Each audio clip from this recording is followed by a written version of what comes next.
আসসালামু আলাইকুম viewers, Mariam kitchen থেকে আজকে আপনাদের সামনে হাজির হলাম আবার নতুন আরেকটি কাবাব নিয়ে। এবার আপনাদেরকে আমি তৈরি করে দেখাবো ছোট মাছ দিয়ে কলা দিয়ে কাবাব তৈরি করে। চলুন এবার তাহলে আমরা কাবাবগুলো তৈরি করে নিই। আমি এখানে ছোট মাছগুলোকে সুন্দর করে ধুয়ে নিয়েছি। এখন এগুলোকে পাটায় বেটে নেব। আপনারা চাইলে ব্লেন্ডারও করে নিতে পারেন। ছোট মাছের সাথে আমি পেঁয়াজ আর কাঁচামরিচ এগুলাকেও বেটে নিব। আর আমি কলাটা সিদ্ধ করে নিয়েছি, নিয়ে সুন্দর করে মিহি করে নিয়েছি, মেশ করে নিয়েছি। এরকম আমি মাছটাকে বেটে নিয়েছি, একদম সম্পূর্ণ মিহি করে বাটি নিয়ে একটু আদা ভাঙা করে বেটে নিলাম। আর পেঁয়াজ আর কাঁচামরিচ, লবণ, আদা বাটা, হলুদ বাটা।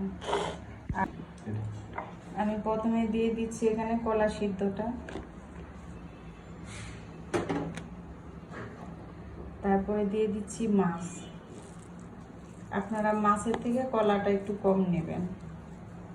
দিয়ে দিচ্ছি সে বাটা, আদা বাটা, রসুন বাটা, লবণ, হলুদ, মরিচ সব।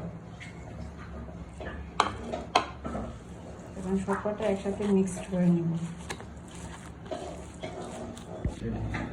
দিয়ে দিচ্ছি জিরার গুঁড়ো। এখন সবকটা ভালোভাবে মিক্সড করে নিচ্ছি, নিয়ে আমি কাবাবের শেপ দিয়ে দিয়ে তেলে ভেজে নেব।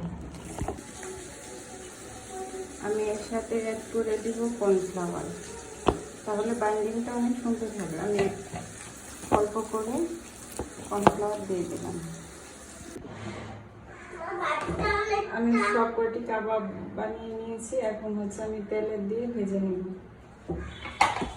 কড়াই দিয়ে দিলাম, এখন এতে দিয়ে দিব তেল।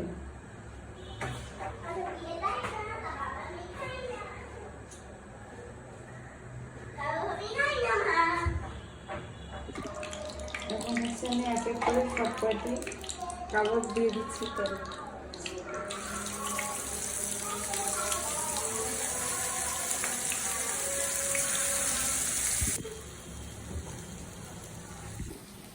আমার কাবাবগুলো হয়ে গেছে, এখন আমি উঠিয়ে নিচ্ছি।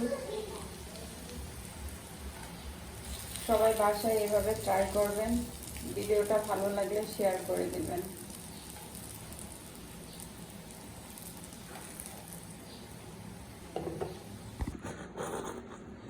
আমার তৈরি হয়ে গেল ছোট মাছ দিয়ে কাবাব। সবাই বাসায় এভাবে ট্রাই করবেন।